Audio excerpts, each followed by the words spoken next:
Hello, this is Required Fields, and I'm going to be doing another edition of what I've been spinning lately. This is just a handful of albums that I've been listening to as of late. Doesn't include all the albums I've been listening to lately, but these are just some of the albums that I've been spinning lately.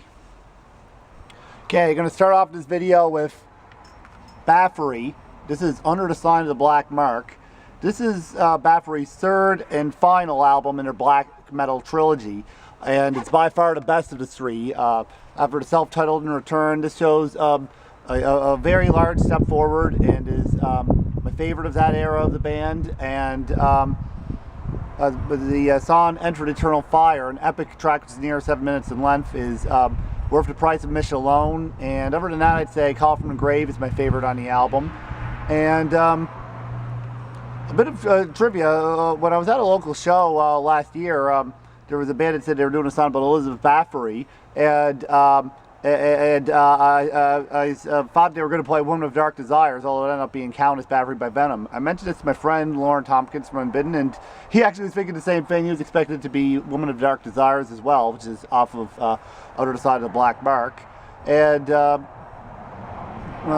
because it's about the same person, that's the first thought that came to his mind. Yes, the Under the Sign of Black Mark is an essential black metal album. Definitely worth getting. It's I'd say it's the ultimate black metal album, and totally worth getting. Excellent stuff. This is The Horde of Torment, and this is a compilation called Distorted Recollections. The Horde of Torment is a thrash metal band. They played extreme thrash metal with a bit of a crossover edge to the vocals. Devastation might be a good comparison point, the Texan thrash metal band from the late 80s, early 90s. And there's a bit of slight Dark Angel influence in the early demos as well.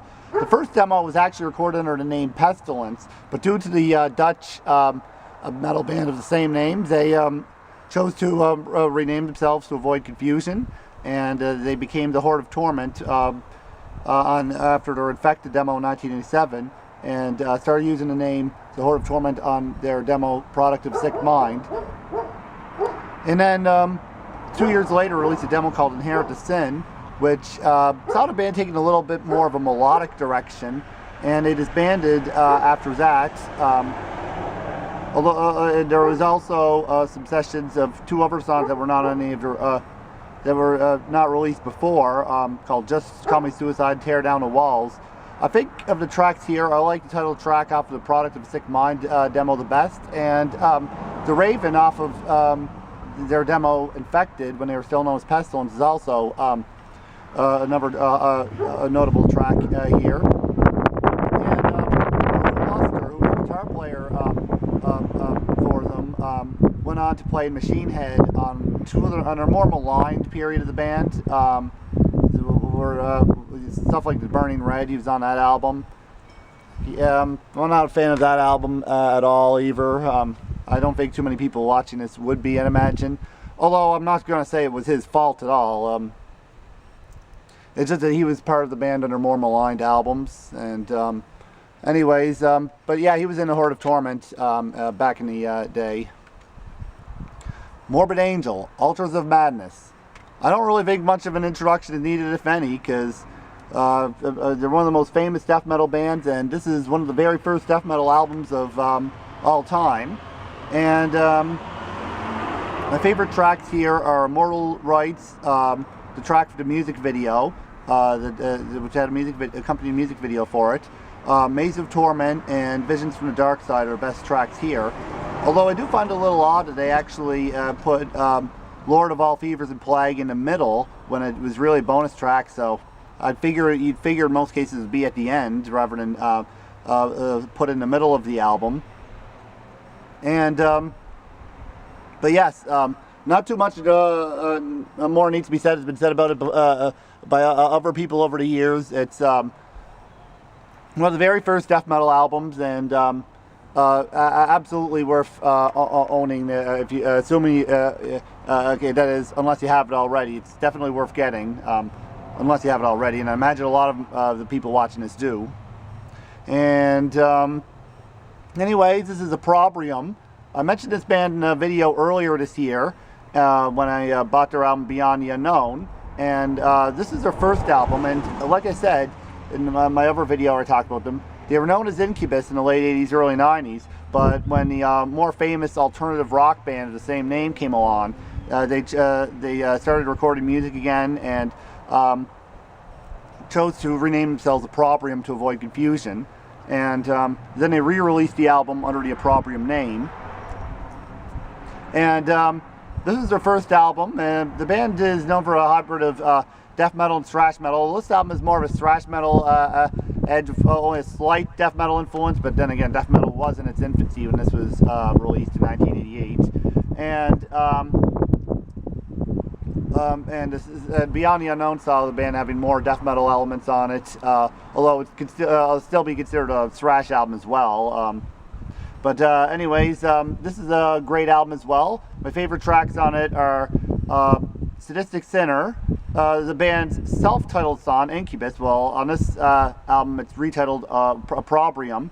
And I also really dig the closing track, Underground Killers. Although this version of the album does actually have the Supernatural Death demo from 1987 as bonus tracks, but Underground Killers was the closing track on the original album. Great album, and it's not too much of a surprise that I dig this band as much as I do, since I love both death metal and thrash metal, and this band is pretty much a mix of the two. And of the albums that they did in that era, I prefer Beyond the Unknown, but Serpent Temptation is absolutely worth checking out as well. And finally, this is a new album from Hellstar. This is Vampiro. Before the album got released, the band claimed that they were kind of going to go back to their original sound. Not their original sound, because I was referring to Nosferatu, which is actually their fourth studio album, but back to their sound they had back in that album. So they were going to go back to the 80s with it, because that album was released in 1989. And it's kind of, I'd say, a hybrid of what they've done since they started. Well, Hellstar have never officially disbanded, but they actually, in the 1990s, only released one album, the album Multiples of Black, which received largely lukewarm reception. And then the band went into another period of inactivity, although James Rivera formed a new band called Distant Thunder, which basically is considered to be almost a Hellstar album, because it sounds like Hellstar. It has other members of Hellstar, so a lot of people wonder why it just didn't release it under the Hellstar name. And then they started releasing new albums under the Hellstar name again in the late 2000s, and this is their fourth album under the Hellstar name. Well, fifth if you include the re-recordings album, Sins of the Past, which is just re-recordings of their earlier albums, just with one or two newer tracks thrown on, but it's mostly a re-recordings album. And